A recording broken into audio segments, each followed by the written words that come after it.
Hello, Jacksonites. I know it's been a while. That's because admittedly, life just gets in the way. Obviously, I've gotten a haircut. Thank God, because my hair was about to drive me insane. And I kind of just sort of lost a little bit of motivation to do vids, but there's still some stuff there. I think I just needed to take a break. It also didn't help that my Thanksgiving kind of wasn't that great. So, um, yeah, I just didn't really have the motivation to do vids. But I'm back and with a new sort of a mini series, kind of like my thing dual reviews. I'm back today to review a movie that I never thought I would get around to reviewing. And that will, of course, be 1992's Candyman, directed by Bernard Rose. Now, if you go back to my top 20 favorite horror movies video, I listed Candyman as one of my big honorable mentions for my favorite horror movies. I really think I need to go back and maybe do a top 25 list because since then, I've watched the original Candyman a few more times. And I think I definitely now do consider Candyman to be one of my favorite horror movies. No, I am not, Steven. I don't give two fucks about Spider-Man. Right now, anyway.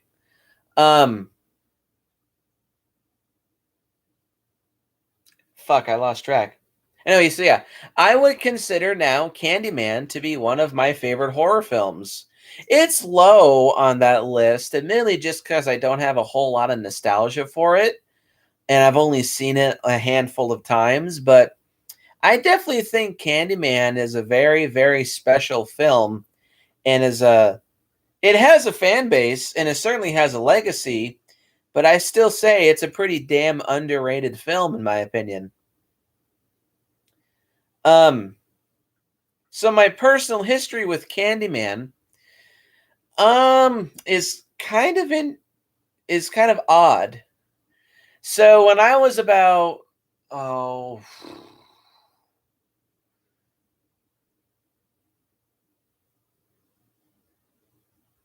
12 no yeah about 12 or 13 because I think it was around 2009 or 2010. um my stepdad Eric decided that it was around Halloween time and he wanted to take me to go see a movie because in Portland, Oregon, there is a theater there that re-releases older movies, especially around the holidays, that people can come in and watch for a pretty decent price. And he wanted to take me to see a horror movie, but I guess to him there wasn't a whole lot available. Um, but he said, "Hey, let's go see this movie in theaters. It's from the 90s. It's called Candyman. It's a horror movie." And he described it to me. It's like a ghost with a hook hand goes around and kills people. So I was like, okay, that sounds kind of interesting. And um well, I'll get to that in a minute. So yeah, he and I went to Portland and it was actually kind of a fun movie theater experience. I'm pretty sure it was also the same movie theater that he and I saw Terminator Salvation in theaters for the first time. So yeah, maybe it was around 2010. And there was a whole bunch of people there cosplaying as monsters. There was a couple zombies. There was a werewolf. There was a dude who was a vampire who was doing a pretty good job. He was like hella creepy and really pale and tall and skinny. So he was definitely doing a very good job playing him. And going into the movie theater, there was like a fake wall where people could like stick their hands out and wave them out and try to grab people. It was a good Halloween experience. Um, so we got there a bit early, and in the same theater that we were seeing Candyman in, they were showing the 1990s remake of Night of the Living Dead. I think maybe the theme was Tony Todd that night because, of course, Tony Todd was also in that film. So Eric and I watched the last 15 minutes or so of Night of the Living Dead 1990. I remember thinking that was a really, really good movie from what I saw, and I'll talk about that more whenever I get around to reviewing that film. So yeah, the movie Night of the Living Dead ended and Candyman started up a few minutes later, and so technically you could say the one and only movie that I've ever seen re-released in theaters is Candyman, not counting Night of the Living Dead 1990. That I didn't see it in full, but yeah, Candyman is the one and only movie that I've ever seen re-released in theaters. I really wish studios would do that more often. Just re-release older big hit movies in theaters, or hell, even re-release movies that didn't do so well but now have a huge cult following in theaters. It's a guaranteed moneymaker. So yeah, I watched Candyman for the first time in that theater, and my stepdad did not like it. He thought it was a total crock of shit, and he thought Candyman was just a pimp with a hook. I think he might be kind of screwing around with that, but I don't really know. I just remember he was not very impressed by the film, but me, I thought it was a pretty interesting and um unique and new horror movie. Like I had never seen anything like Candyman beforehand. It was different, but in a good way. And I just remember thinking, this is kind of interesting. This is a pretty unique and original idea. And that's all that there was for a long, long time. It actually wasn't.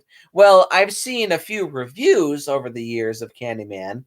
My favorite of which being Eric Harrison's review of Candyman from the Death Twitch Horror Review. Actually, that was released in, I think it was 2017.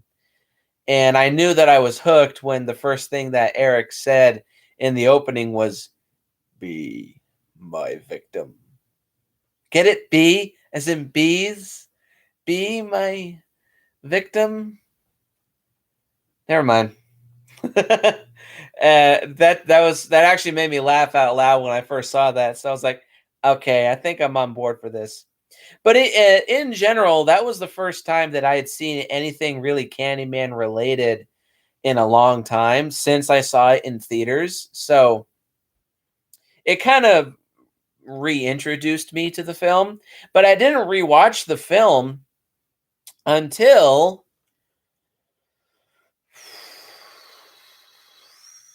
late 2019.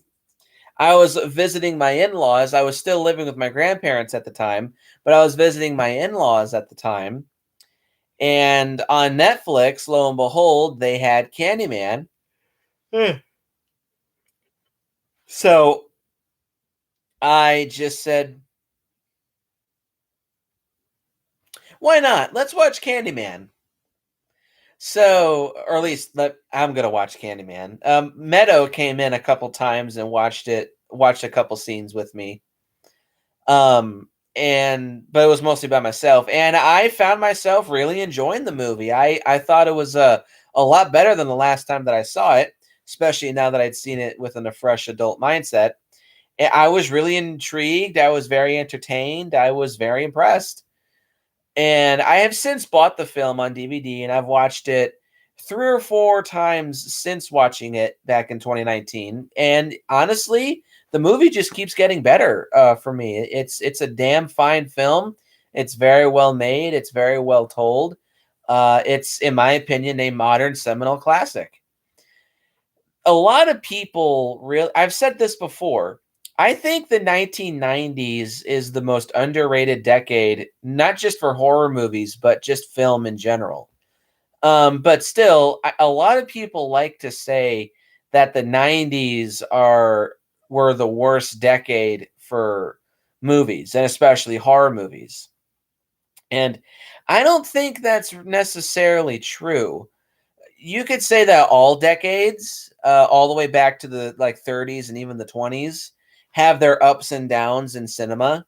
Um, like no, every year or every decade has really, really good movies, and then there's really, really bad movies. Sure, you could have more of one or the other, or you could have a lot of both. But that's just how the film company acts throughout the decades. It waxes and wanes and changes with the times. But just for some reason, I see the '90s get a lot of shit, and I don't really get it because I think the '90s gave us some really damn good movies. To list off some, not just horror movies like action and sci-fi and superhero or not only superhero movies. Well, there's a couple. To list off some really great '90s movies: Predator 2, RoboCop 2, Silence of the Lambs, Candyman, Scream, Scream 2, Scream 3, the 1999 Mummy film, Phantom Menace. Let's see. Hell, you could say all the '90s Godzilla movies, the '90s Gamera movies. Let's see. No, I said Silence of the Lambs. Never mind. Um,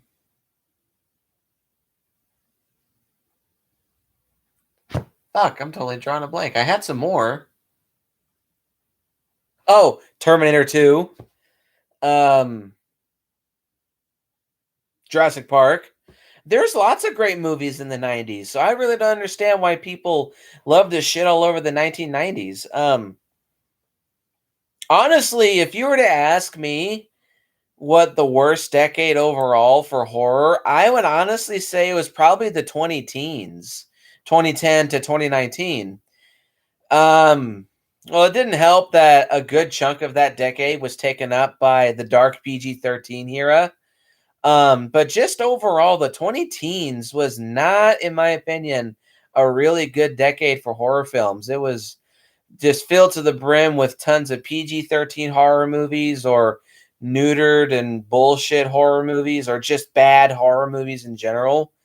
Um, so yeah, I would definitely say that's the worst decade for horror, and the effects of that decade are still felt to this day. I mean, it's only 2021, so what do you expect? Um, but yeah, definitely. Candyman is a very, very special film and is a classic horror film, in my opinion. And now I definitely do consider it to be one of my favorite horror films. It's low on that list, like I said, but still, it's a good film. So, Candyman, the movie itself, let's start talking about it, is an American Gothic supernatural horror film written and directed by Bernard Rose, who is a British guy, and starring Virginia Madsen.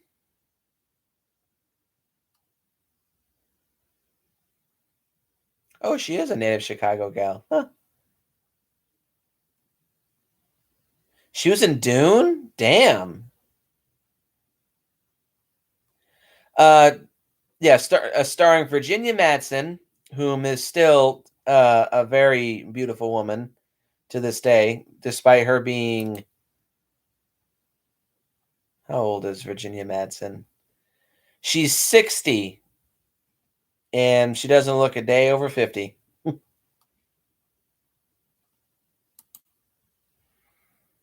Of course, Tony Todd as the Candyman himself. The fuck?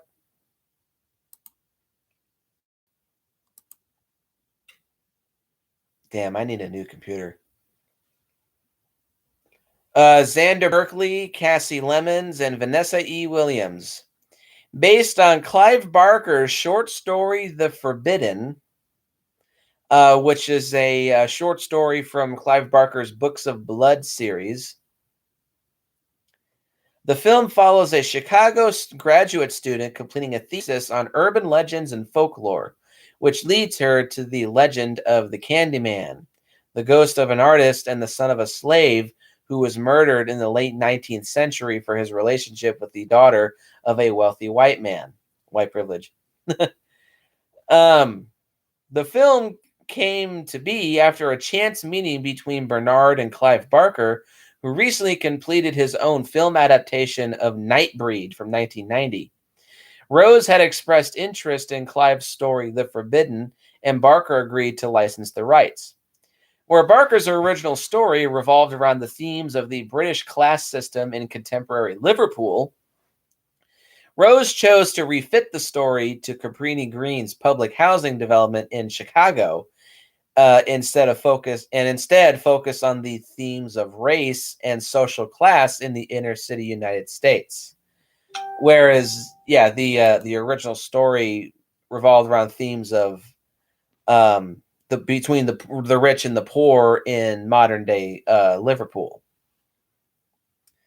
Candyman was released October 16th, 1992, and grossed over $25 million against a $8 to $9 million budget, which was uh, a fairly good success, especially for kind of an unknown new kind of horror film. Followed by two sequels, which I will not be discussing: Candyman: Farewell to the Flesh and Candyman: Day of the Dead, which apparently both of those films suck ass pretty hard. And a direct sequel of the same name was released August 27th, 2021. Wink, wink.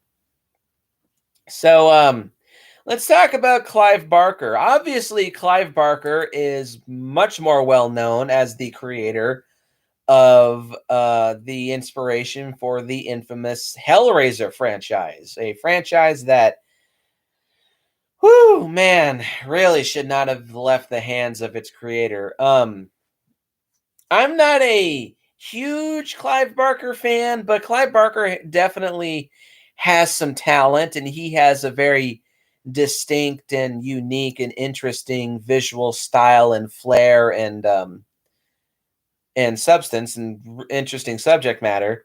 Um, so he's fairly unique. He's a bit niche from what I've seen, but he definitely does have a dedicated fan base. Um, and this film does feel very Clive Barker-esque, but at the same time, it doesn't. It's very much Bernard Rose's movie. And I don't know of anything else that Bernard Rose has worked on. Um, I guess he also directed Paper House and historical romances Immortal Beloved and Anna Karenina. Never seen any of those. This is the only film by Bernard Rose I've ever watched. Um, I've never read the original Forbidden story, though I know of it, and I know a fair bit about it. Um, but I do know that obviously this isn't like a technically a good well, not a close adaptation of the original story. It's kind of like how Stanley Kubrick would adapt, like whenever he would make a movie that's adapted from a book, oftentimes it would be changed so drastically from its source material that it's quite different. Sometimes it was good, and other times it was bad, like The Shining. Ahem. But this movie is definitely not bad. So, with all that being said, almost 20 minutes into the video, let us get into the plot of Candyman. While researching urban legends, Chicago semiotics graduate student Helen Lyle, played by Virginia Madsen, learns of the Candyman, a spirit who kills anyone who says his name 5 times in front of a mirror. Ow. She is inspired to take on the project after learning about a recent murder, and she soon learns of 24 more attributed to the Candyman. Skeptical, Helen and her friend Bernadette Walsh, played by Casey Lemons, who played Jodie Foster's friend in Silence of the Lambs. Skeptical, Helen and Bernie repeat the Candyman's name to Helen's bathroom mirror, but nothing happens. Helen and Bernadette worked together on a thesis on how Cabrini Green residents used the Candyman legend to cope with hardship. Cabrini Green was a real life high rise, low income housing project in the middle of like deep ghetto ass Chicago from the 1940s or 50s. And it was eventually just so nasty and crime riddled and ghetto as fuck that it was demolished in 2011. And it was just um, plagued with high crime, gang activity, death, violence, carnage, mayhem, and destruction. And this movie came out during a fairly tumultuous time, especially in Chicago, but just all over the country in general, because 1992 was also the same year that the LA riots broke out in the wake of the infamous Rodney King trial. And to talk about the production real quick, the gang members that you see in this film actually were real gang members. And according to Tony Todd, there was at least 5 different gangs that were active around this area that they were shooting. They actually had to pay off these gang members to not really give them any trouble, and so they could appear in the film and just play their characters. But even then, I guess there was still some problems with people during production. Like I think a car got stolen, a couple pieces of equipment got shot, and the gal who plays or Cassie Lemons, or is it Cassie or Casey?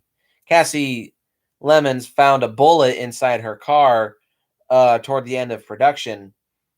So it was definitely a very tense and kind of awkward and questionable production during the making of this film. But this movie screams 90s Chicago. You take one look at it and you can just tell, like, oh, yeah, this is like in the heart of ghetto Chicago. Or as I like to call it, shit-Chicago. She and Bernadette visit the scene of a murder where Helen discovers a room where offerings have been left for the Candyman. Afterwards, they meet the victim's neighbor, Anne Marie McCoy, played by Vanessa E. Williams, who is Anne Marie McCoy, a single mother raising her infant son, Anthony. Anne Marie McCoy is semi based on, where was this? Oh yeah. According to a journalist named Steve Bogira, one source of inspiration for this film may have been a pair of articles that he wrote for the Chicago Reader in 87 and 1990 about the murder of Ruthie Mae McCoy, a resident of Chicago's Abbott Homes housing project, which I believe was pretty similar to the Cabrini Green project. In 1987, McCoy was killed by an intruder who entered her apartment through an opening behind the bathroom's medicine cabinet. Those were real in both Cabrini Green and the apartment complex that Helen lives in the film. Behind, if you take the medicine cabinet off, there is a hole that connects one room to another, and it's just separated by like a metal box that you could easily like kind of pull and yank out. And in the film, one of the victims was said to be killed by somebody entering through her a hole in her medicine cabinet. Yeah, Anne-Marie McCoy, a single mother raising her infant son, Anthony. Wink. Helen and her husband, Trevor, played by Xander Berkeley. Oh, God, this fucking douchebag. Have dinner with Professor Philip Purcell, an expert on the Candyman legend, who says that the Candyman, born in the late 1800s as the son of a slave, grew up to become a well-known artist. After he fell in love with and impregnated a white woman, her father sent a lynch mob after him. They cut off his right hand and smeared him with honeycomb stolen from an apiary attracting bees that stung him to death. His corpse was burned in a pyre, and his ashes were scattered across the land on which Cabrini Green was eventually built. This being a Universal movie, of course, the villain has to have some element of tragedy. When Helen returns to Cabrini Green, a man calling himself the Candyman attacks her with a hook in his hand. She identifies her attacker with her nasty, swollen, welted up eye looking like a massive bee sting, who turns out to be the head of a gang called the Overlords. The police assume he is responsible for the murders, and then on her way home, the real Candyman, played by Tony Todd, of course, appears to Helen in a parking garage and hypnotizes her. He explains that because she has discredited his legend, he must shed innocent blood to perpetuate it. Helen blacks out and awakens in Anne Marie's apartment covered in blood to find Anne Marie's pet Rottweiler decapitated and her son Anthony missing. Distraught, Anne Marie attacks Helen, whom the police arrest while she defends herself with a meat cleaver. After Trevor bails her out of jail after missing a call from her at 3 o'clock in the morning, Helen finds the Candyman in a photographic slide taken at Cabrini Green.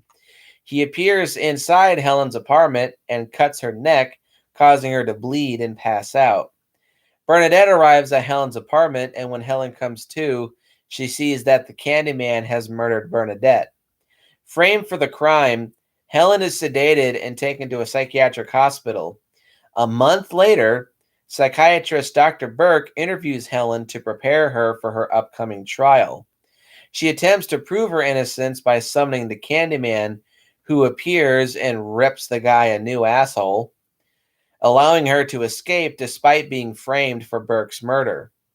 She returns to her apartment to find Trevor now living with a student, painting their apartment a fucking hideous ass pink color. It's literally bubblegum pink. Like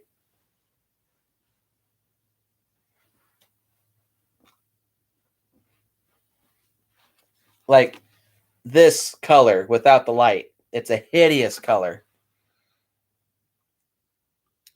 Helen confronts him with eyes of steel, one of my favorite scenes in the film, then flees to Cabrini Green to rescue Anthony. When she finds the Candyman in his lair, he tells her that surrendering to him will ensure Anthony's safety, offering Helen immortality and uttering some very Clive Barker Hellraiser-esque dialogue.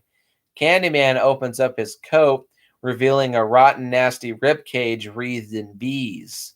The bees pour out of his mouth as he kisses her and stream down her throat. That's not shown, but it is implied. He vanishes with Anthony, and Helen awakens to discover a mural of the Candyman and his ancient lover, who bears a striking resemblance to Helen, implying that either she was picked because she does look a lot like his ancient lover, or she is some kind of reincarnation of his ancient lover. The Candyman promises to release Anthony if Helen helps him strike fear into Cabrini Green's residence. Attempting to feed his legend, the Candyman reneges and attempts to immolate both Helen and Anthony in a bonfire. The flames destroy the Candyman, and Helen dies while saving Anthony.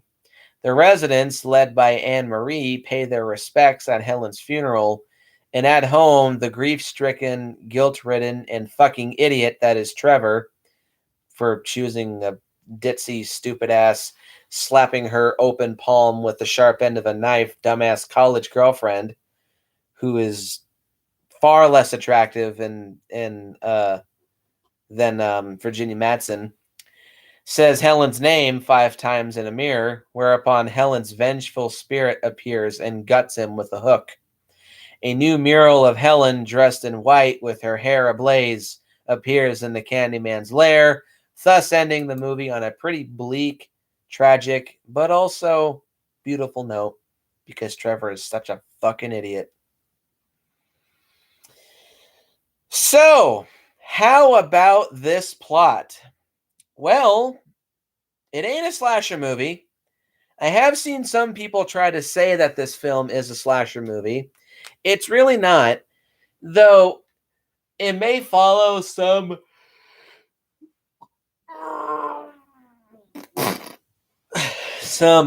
slasher movie tropes and may have a couple cliches. This is definitely much more of like, yeah, supernatural, slow burn, mystery, um,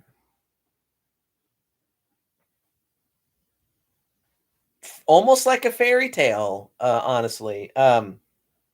It's very creepy, it's very ominous, it's very mysterious. It's a bit slow, which is, I will say this isn't necessarily a pro or a con. This is a rare case where a movie technically does have a slower pace, but the movie works for me.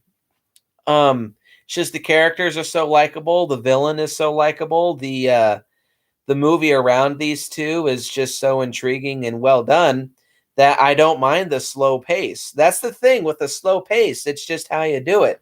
If your movie is just slow and plotting and boring and not a whole lot happens, it's just boring.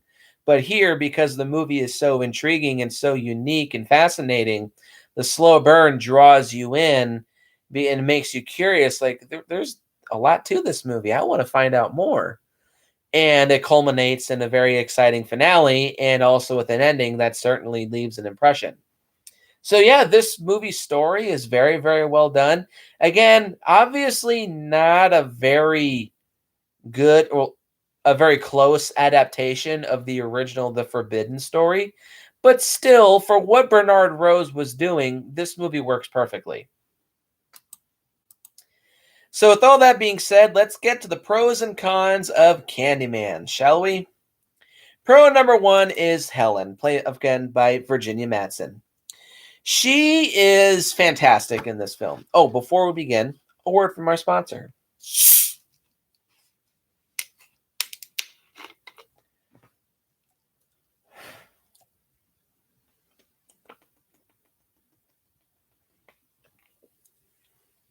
Thanks.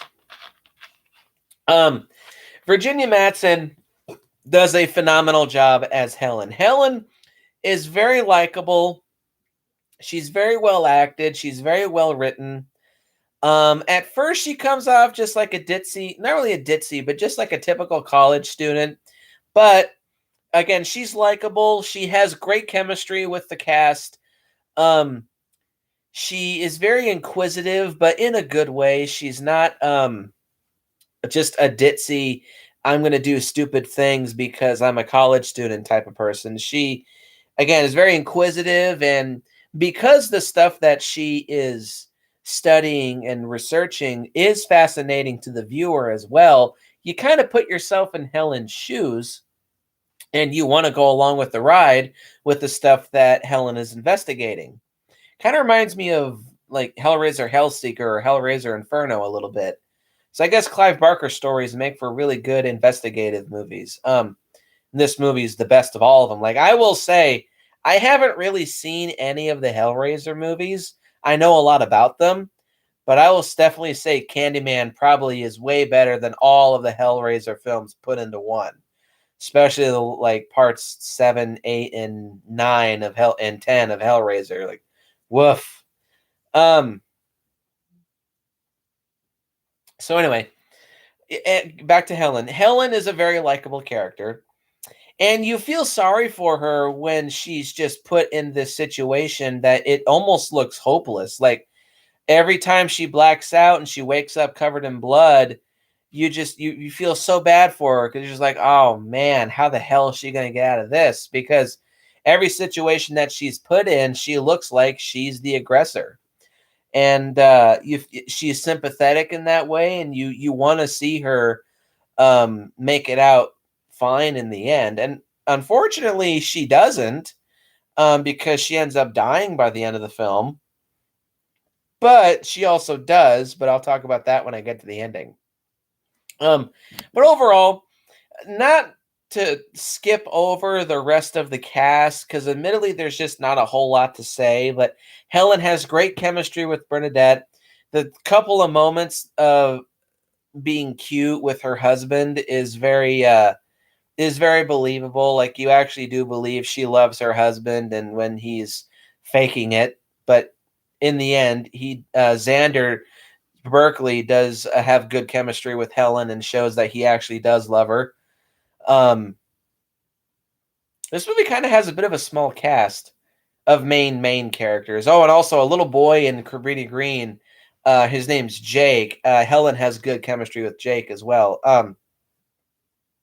Yeah, Helen is a fantastic lead actress. Love her to death. Pro number 2. Oh yes, is Tony motherfucking Todd as the motherfucking Candyman. Tony Todd is awesome. I will admit that I think I prefer him as Ben from Night of the Living Dead just a little bit more, mostly because he has more to do in the remake of Night of the Living Dead. But still, here, Tony Todd fucking kills it as Candyman. His stature, his face, his voice, he owns, lives, and breathes Candyman. Tony Todd is a whopping 6'5". He's like a very, I don't say this in a derogatory sense. He's a very dark skinned black man. He's very tall. He's very imposing. And of course, if you're familiar with Tony Todd's career, he has a very deep, grumbling, gravelly voice that is haunting and intimidating, but also a bit alluring and just great to listen to. Kind of a bit like Black Christopher Lee, if I'm being honest. He just has a really great voice. And then there's, of course, his catchphrase, "Be my victim." Um, Tony Todd is awesome. And despite the fact he's not really on screen it's kind of strange. He's technically not in the movie all that much. He's got maybe 10 to maybe 15 minutes of screen time. But and especially it's the fact Candyman himself does not show up until at least the halfway point of this film. But from that point on, he's on screen fairly often. And whenever he is on screen, he leaves a great presence. It also, of course, helps. As I've stated, his voice is awesome. Again, his catchphrase, "Be my victim. It is a blessed condition, believe me, to be whispered about at street corners and not to have to be. What's blood for, if not for shedding? With my hook for a hand, I'll split you from your groin to your gullet."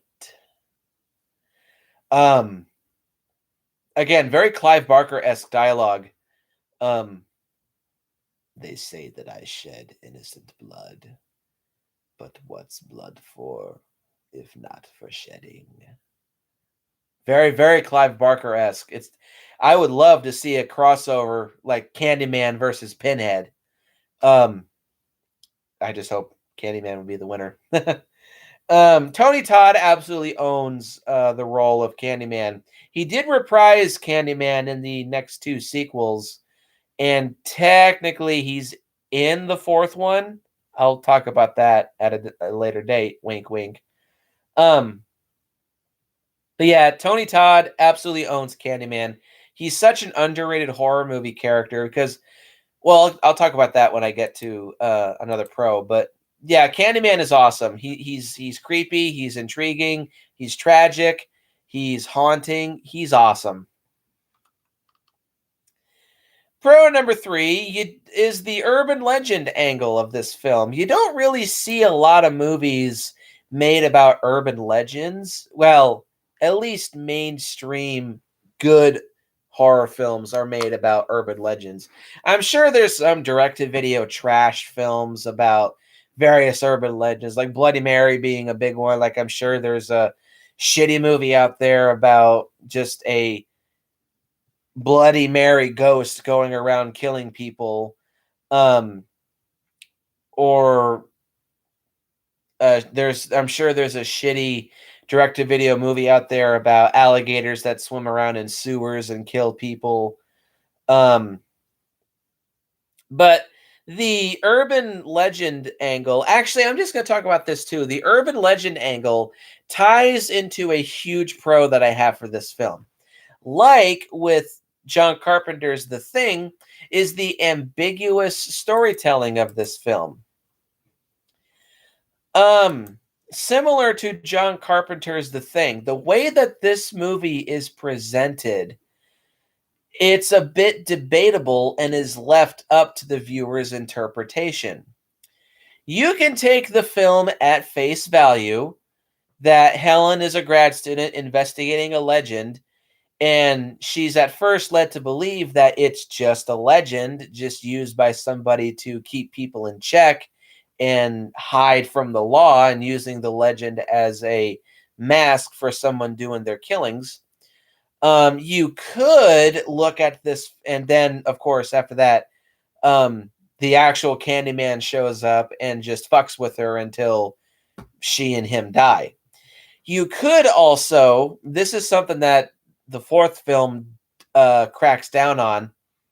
You could see the film as someone going nuts and using the Candyman legend as an inspiration or as a cover story to prove that it's real, but Candyman actually is not real. It's just like a psychotic hallucination. Or like what Eric Harrison believes, and something that I also kind of lean towards myself, is that it's a mix of both. Now, Candyman is a real being and has an urban legend surrounding him, and he's a being that's somewhat like Freddy Krueger. Candyman uses the fear of Cabrini Green, because that's where he died, to feed his soul and feed his legend and to keep himself alive, quote unquote, and strong. But because the people of Cabrini Green have long since learned to just stop saying his name and just try to ignore it and pretend that it's not real, Candyman slowly has lost his power over the years. But then along comes Helen, who starts stirring shit up and starts saying his name left and right, and she kind of fans the flames and adds more fuel to the fire. Candyman's strength grows, and he's able to take physical shape and actually start fucking with Helen because of also her resembling his long lost love. How the movie's presented, again, it's not like It Comes at Night, where the director intentionally left the movie incomplete so that you're forced to fill in the blanks with your mind.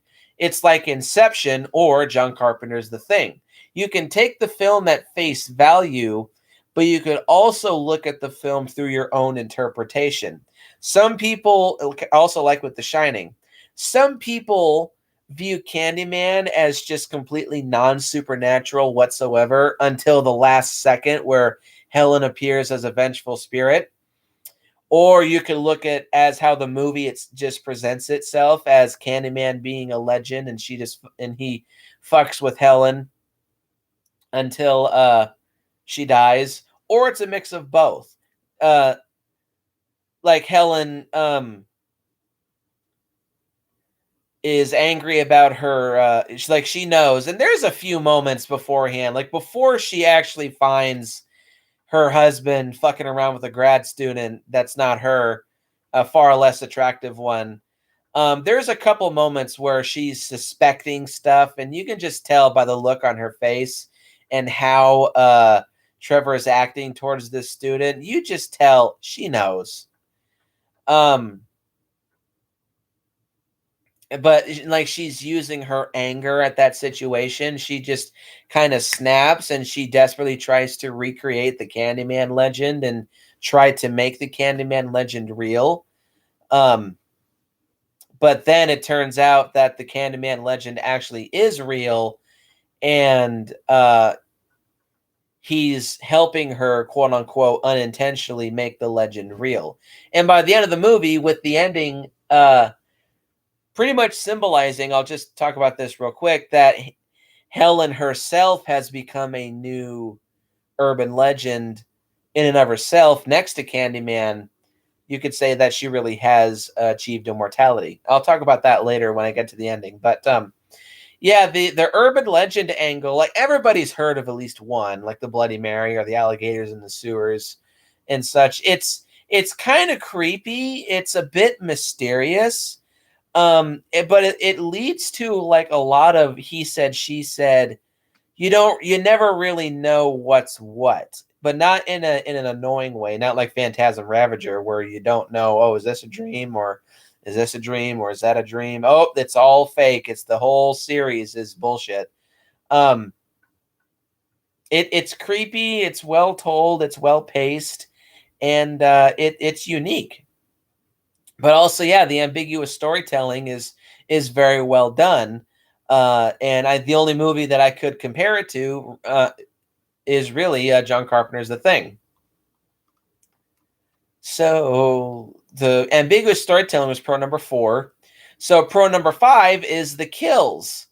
5 and 6 is the great kills and the great gore, and 7 being the shocking moments.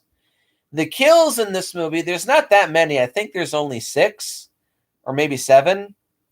But they're pretty gnarly, and the gore is also very good. Again, Clive Barker, his shit is very violent. He like another, like a smaller character in Clive Barker's a menagerie of characters is Rawhead Rex, a 9-foot dick with teeth that goes around and eats babies. Fucked up character. Then of course there's the Hellraiser movies with Pinhead and the Cenobites going around hooking people with hooked chains and tearing them to pieces. Then, of course, we have Candyman, again with a hook, going around tearing people to pieces, cutting their throats out, splitting them from their groin to their gullet, and ripping them a new asshole. Probably. See, I don't know. All the kills in this movie are pretty gnarly and bloody and gory and nasty. But the shocking moments too, this goes into the scares. The scares in this movie isn't necessarily a pro or a con, but I'll say that there's some good scares. There's a couple good jump scares, mostly with the Rottweiler, asshole dog. But when Helen awakes in Anne Marie's apartment, you hear Anne Marie screaming, and then you see all this blood all over the place, and then you see the decapitated dog. You're just like, what the fuck is going on here? And I remember when I first saw this movie in theaters, I was just like, what am I seeing? Um, this movie definitely has balls, so you got to give it credit for that. But yeah, the kills are really good. They're really gnarly and violent and nasty. There's great sound effects too. Like when Dr. Burke gets his asshole split open, you don't see a whole lot of it. You just see some really good reactions, but still, like the actor who plays Dr. Burke here really sells it as he's in a shit ton of pain. And he's literally is being ripped to pieces, and you hear the sounds of Candyman's grunts as he tears him apart. And then you see blood spraying everywhere, all over Helen, all over Candyman's face, and certainly all over his hook. It's gnarly. And the scene when there was a flashback where a kid was castrated by Candyman. You don't see that happen, but you see a really good aftermath shot, and the poor kid is just holding there, clutching himself, and he's slathered in blood. And it helps that like you have this loud music, and you hear him screaming and calling out for his mom. It's a really good like, what the fuck moment. So yeah, the gore is really good. The scares are great. There's some really good shocking moments here, and there's some great kills. Which will, of course, lead me as well into pro number 8 is the special effects. There's not a whole lot of special effects here, but what we do have, like the makeup on, not only makeup, but the prosthetic for Candyman's nasty bee-infested rib cage, it looks gnarly and believable. So a couple of fun facts about this. Um, so they used real bees.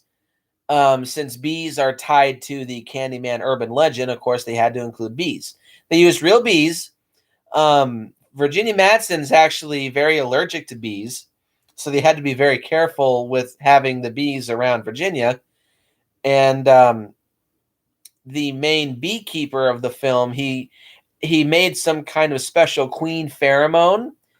Well, in the first place, like the opening shot of Candyman with all those bees and the camera slowly zooms in on them, those bees for that shot were less than 12 hours old.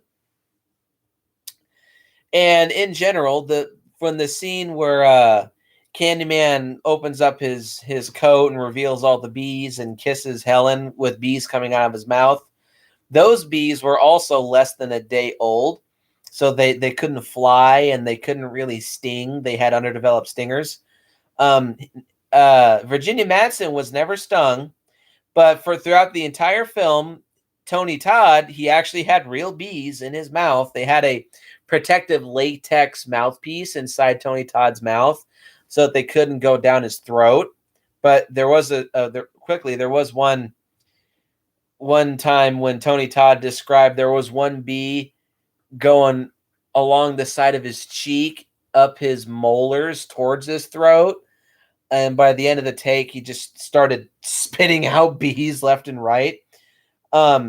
He was stung 23 times throughout the entire production and stung quite a few more over the course of the next two sequels, of course. But Tony Todd managed to snag a bonus of $1,000 for every bee sting that he got. So since he was stung 23 times, to quote Andy the maniacal cinephile from Boots to Reboots, I'm in the money. I'm in the money. I mean, yeah, I do the same thing, especially with me being ungodly afraid of bees.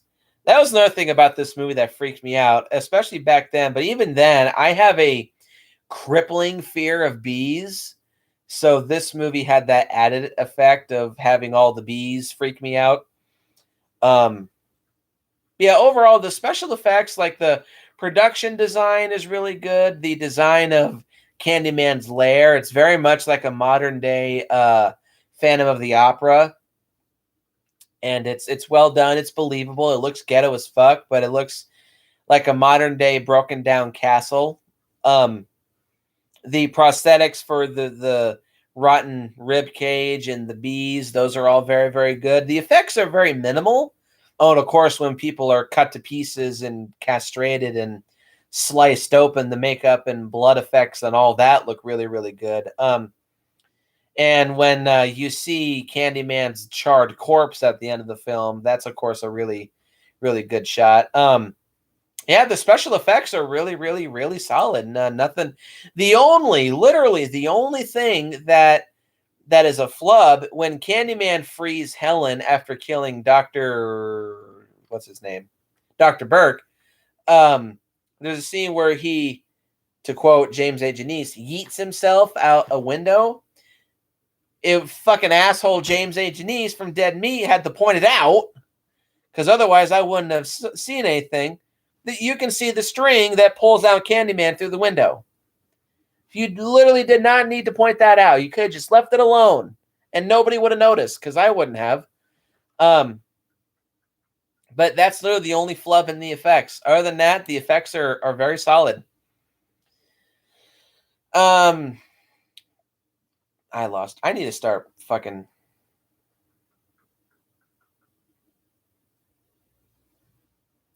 Pro number 9 is the pace of the film is great. I already talked about this quite a bit. It's a bit slower. It's a really good investigative movie, so it does a really good job of drawing you in and getting you intrigued and getting you interested in the lore and the story that's going on inside the film. And it plods along, not at a necessary, I wouldn't say it's a slow pace, but it's a bit of a leisurely pace. It takes its time, it explores its world, it draws the viewers in, it explains in a good way all the stuff that's going on, and it slowly escalates over the course of the film until you literally have a fiery climax and one hell of a great ending. Um, yeah, this movie's pace is really solid. Pro number 9 is the absolutely phenomenal fucking music for this film. Hang on. Fuck.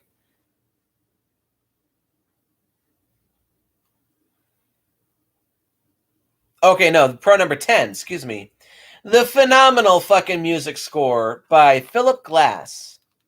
Now, I admittedly have not heard of any other music composer or of music that Philip Glass has done for this film. I know that for the 90s special edition of the original Dracula from 1931, that movie was re-released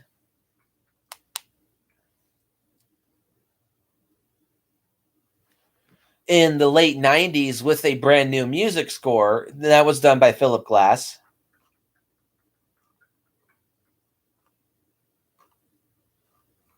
I'm actually looking up his filmography here. Um,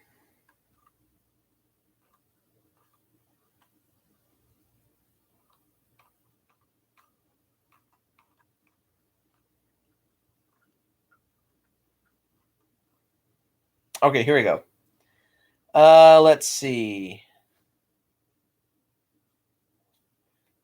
Oh, I guess he did do the music as well for Candyman Farewell to the Flesh.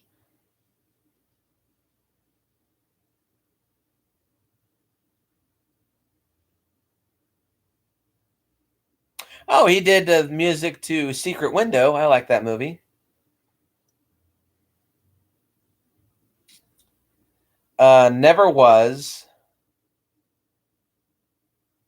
The Illusionist, Notes on a Scandal, No Reservations,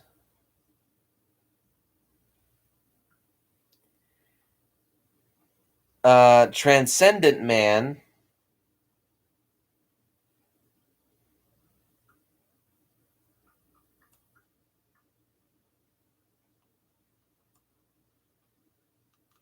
so he's got a fairly varied. He's much more just like a symphonic and opera guy, but he's done music for films, of course. And I would, thus far, from what I've heard, this is definitely his best work and probably one of his most iconic as well. Um, Philip Glass's music for this movie is absolutely phenomenal. It's haunting, it's creepy, it's romantic, it's sad and tragic, but also triumphant and awesome. Um, Apparently, he only used a piano, a crowd of opera singers, and I think there's like one or maybe two other instruments, but the movie score was very simply made, but the tools that Philip Glass used, he used them to great effect. And the music is honestly one of my all-time favorite music scores for any horror film. It's absolutely phenomenal. The music in this movie it's worthy enough to listen by itself. And finally, pro number 11, final pro, is the ending. The ending to this movie is one of my favorite horror movie endings of all time. So it's discussed in the plot synopsis, but I'll just reiterate it here. After Helen's funeral, Trevor, Helen's husband, is grieving and bawling and crying to himself in his bathroom with his stupid young floozy throwing a fit because he's not paying her any attention, with an incredibly like winner of see-through contest thin white shirt she's wearing in that scene. He's bawling over his grief and his guilt in the bathroom, and he says Helen's name 5 times in the mirror. After that, he shuts the light off, turns around, there's a flashing strobe light that's going off, and you see Helen with her burned, charred, scalped head. She's holding a hook in her hand, and she's got burnt and charred hands. And she just says, "What's the matter, Trevor?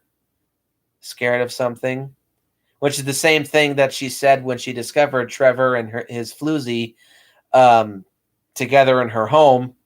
She takes Candyman's hook and rips open Trevor's stomach, and you see just like you hear some tearing sound effects, and you see blood coming out of Trevor's mouth, and then there's a shot of Helen looking very Cenobite-esque, like she's getting something out of administering intense pain to Trevor. And then Trevor's floozy hears the commotion. She walks in carrying a big-ass kitchen knife, and she sees Trev with his eyes rolled in the back of his head, his guts ripped open and blood splattered all over the place. And it lets out this blood-curdling ass scream. And as the scream goes on, it cuts to a shot of the new flame-haired portrait of Helen in Candyman's lair in Cabrini Green. I like it so much because this isn't really a con, but my God, is Trevor such a fucking idiot. He abandons Helen for who, in my opinion, is a way more attractive woman than the floozy. He abandons her for this ditzy, stupid, bitchy, snobby 12-year-old in the body of a 20-year-old fucking floozy, and he chooses that over Helen. What is wrong with you, dude? What the fuck? And for me, it's very satisfying seeing him get his comeuppance. And I actually kind of do root for Helen in taking out her revenge on Trevor for abandoning her like that. So good on that. And just in general, listening to the sight of his disemboweled corpse, along with the scream that the floozy lets out, and then the slow pan shot of Helen becoming a flame-haired urban legend in and of herself. It's just hauntingly beautiful. And also, it was really the only scene in the movie when I saw it in theaters that actually scared me. Like, I was kind of like looking like this in my seat, and I was like, oh, fuck. And that was the only scene that made me afraid to kind of go to sleep that night. It stuck with me for a long, long, long time. 90s are a very underrated decade for movies. So with all those pros to say about this movie, do I have any cons?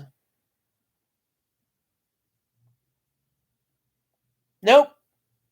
I got nothing. I really don't have anything bad to say about this movie. It's a pretty damn good movie. So my final thoughts on Candyman, it's a masterpiece. It's a bit underrated, even though it has a lot of fans. I still say it's very underrated.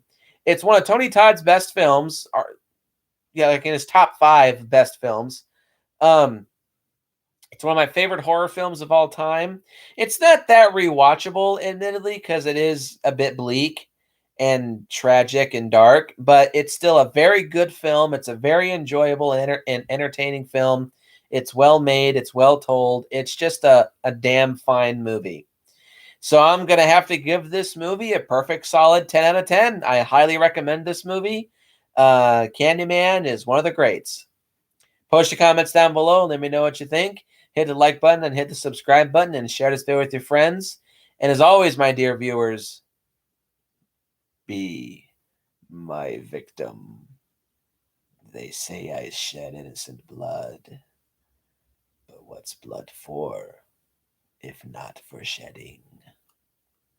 With my hook for a hand, I will split you from your groin to your gullet. If you don't join me and Shawnee Boy as we review this movie's sequel, Candyman 2021, next week. And I'll see you guys in the next one.